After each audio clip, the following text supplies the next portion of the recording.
It was May of 2006, and I was traveling 8,600 miles from my home in Phoenix, Arizona, to Bangalore, India. I grew up in Maine. Traveling to India was something I had never thought was going to be in my future. But I was heading there to onboard a team of employees. It was important to me not only to know their skills, what they wanted out of the job, but about them as people, their culture. So with that in mind, I decided to take a trip to what they call City Market. Now, City Market in Bangalore, India, can best be described as an assault on all of your senses. It's not a tourist destination. In fact, they kept looking at me incredulously when I said, I really want to go there. They're like, no, you don't. No. An assault on the senses. Sights I had never seen before, bright colored fruits and spices, lots of people. Smells, not all of them were great. There was a lot of livestock around. And did I mention it was May and really, really humid? So crowds of people, all these scents, all these smells, all of these noises that I had never experienced in my life. It was a little overwhelming, to be honest. I kind of stuck out like a sore thumb. So when I spied over in the corner of the market, this alcove, this concrete alcove that not only offered some shade, but it also offered a beautiful visual. See, it was in this basement-like structure that the ladies were sitting there, stringing flowers together, making leis for the temple. These colors in these flowers was absolutely amazing. And the smell of the jasmine in the air was incredible. And they sat there and they delicately strung these together. And as I was walking by and looking at them, one woman caught my eye. You see, she caught my eye because she was probably older than my grandmother.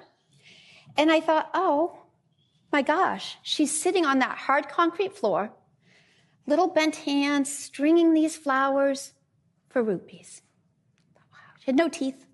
She had probably nothing. So I unzip my very fancy fanny pack, as American tourists do, and I pull out my rupees. She doesn't speak English.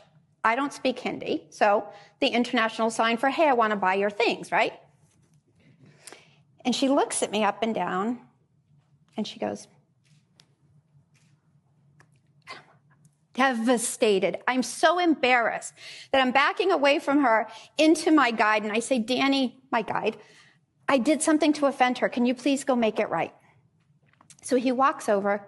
He has a little conversation with her. And then he waves me over. And she gets up and she picks the most beautiful jasmine lei I've ever seen. And with her arthritic hands, she pins it in my hair. And again, unzip the fanny pack. And I said, I don't understand. Danny said, Belinda, you picked her. You honored her by wanting her flowers. Your debt is paid in full. That moment changed my life because I realized I had gotten it all wrong. I was a child of the 80s. I was climbing that corporate ladder. Next title, next promotion, corner office. I had it all wrong. I was defining my value by what I earned and not by who I was serving.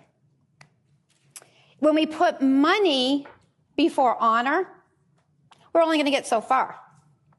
But when we truly serve from our hearts, the people who honor us with their time, their trust, their money, we will be abundantly rich. I have a journal from that time in India. When I open that journal, I see that lei preserved. Flowers are now brown and wilted, but they are my constant reminder of a woman who had nothing, yet was the wealthiest person I have ever met in my life. Made a lot of changes in my life after that. I left India a new woman, my heart full, my mind full, and actually my arms were full too.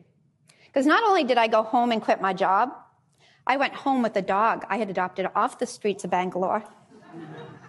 And he was my reminder as well of what we can do in this world.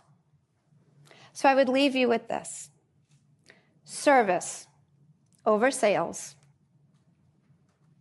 honor over hustle, and most importantly, people over profits. Thank you.